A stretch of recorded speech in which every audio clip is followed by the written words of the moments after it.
Hey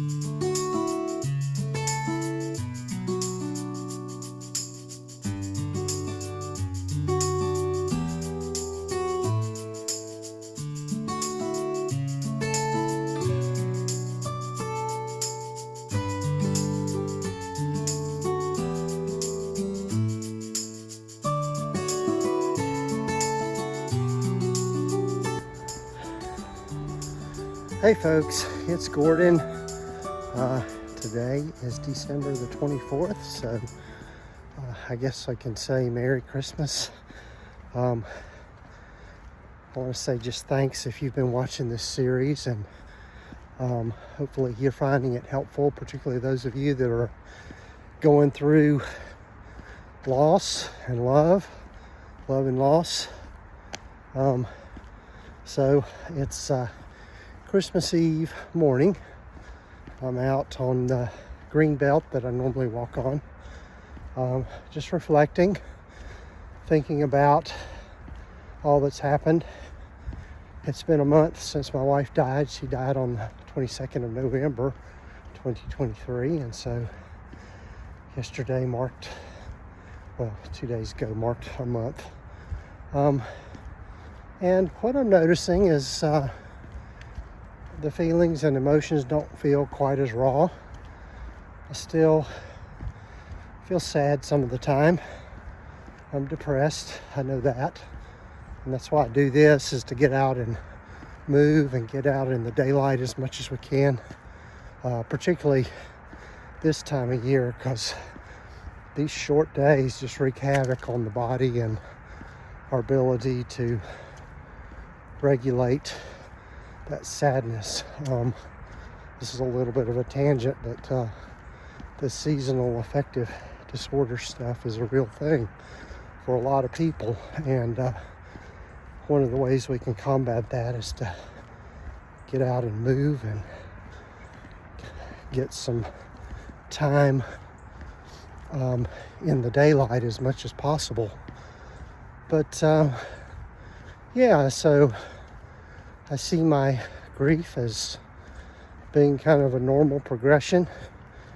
You know, tomorrow's Christmas Day, and today, I was talking with my daughter yesterday, it just doesn't seem like Christmas.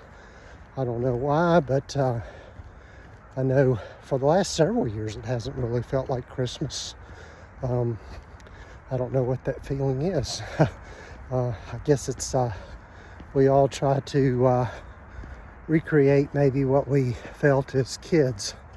I think is what, as adults, that's what we go for, is that excitement and that mystery and all of those kinds of things.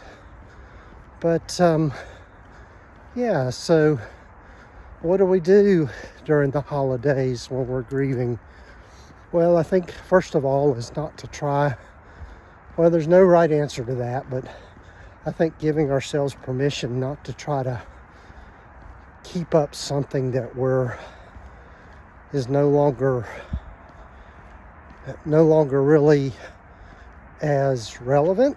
I don't know. You know, I think there's this maybe a sense of guilt for a lot of folks that if we don't keep this same tradition, then we're somehow not honoring those that we've lost. In other words, we have to kind of do that to preserve their memory. And I know one of the things that a lot of people experience in grieving as time moves on, there is a sense of guilt in that they're not feeling as sad, not feeling as, the emotions aren't quite as intense. And so they have a sense of guilt in that there's something about that seems like it's disrespectful, or there's something about that is not honoring the person that has died, and that people that we lose and grieve, we feel like we've got to, keep that up for some reason. And that's part of the process of letting go, is being able to allow those feelings to kind of go down some. That doesn't mean that you experience something intense. I mean, Yeah, even the last few days my grief hasn't, the waves of grief doesn't seem quite as often, but they also are still there. Little things hit and you are just reminded, and you grieve, and that well of emotion comes up. And I'm doing my best not to try to suppress that. I might have mentioned in a previous video, the last episode, went out with some friends that were friends of me and my wife, and still friends for me, and we went out to dinner, which was always our Christmas tradition with them.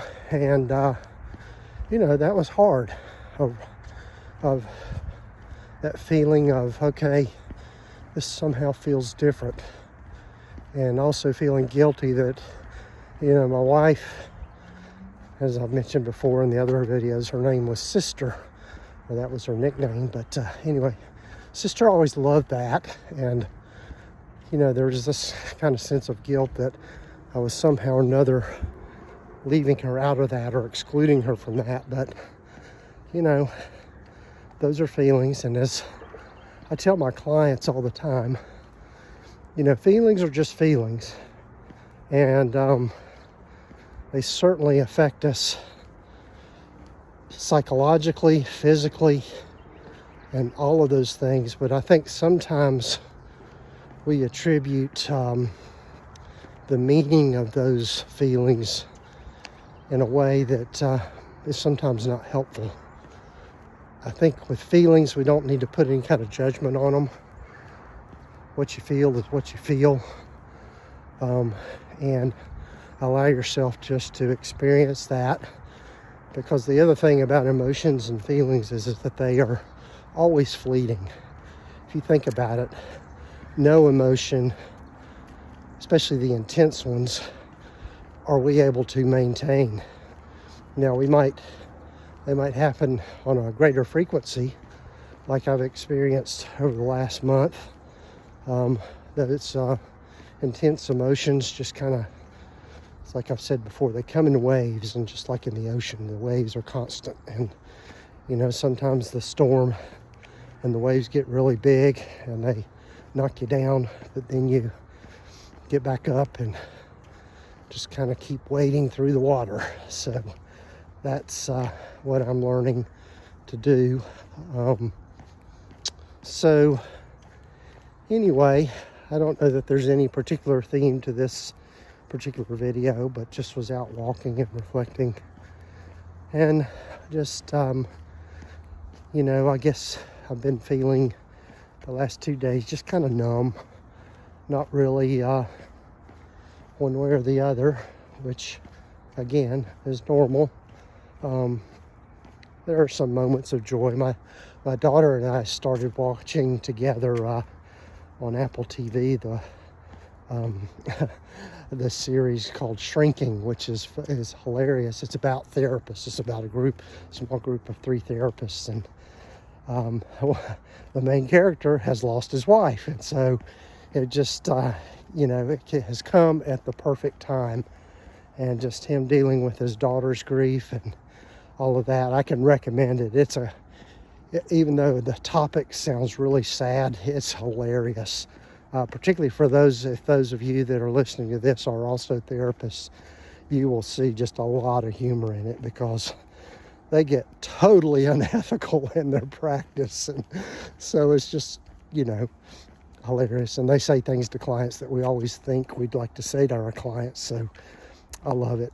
But being able to get the endorphins up by laughing and sharing those moments with my daughter. Tomorrow on Christmas, we're going to our Christmas Eve service at our church this evening, and then a group of our close friends and community are having a big Christmas Eve party, which has been a tradition for several years, and it's something that our close friend group always looks forward to. And for us, at least for me and for Rebecca, that is Christmas, is that Christmas Eve party and getting together with those folks.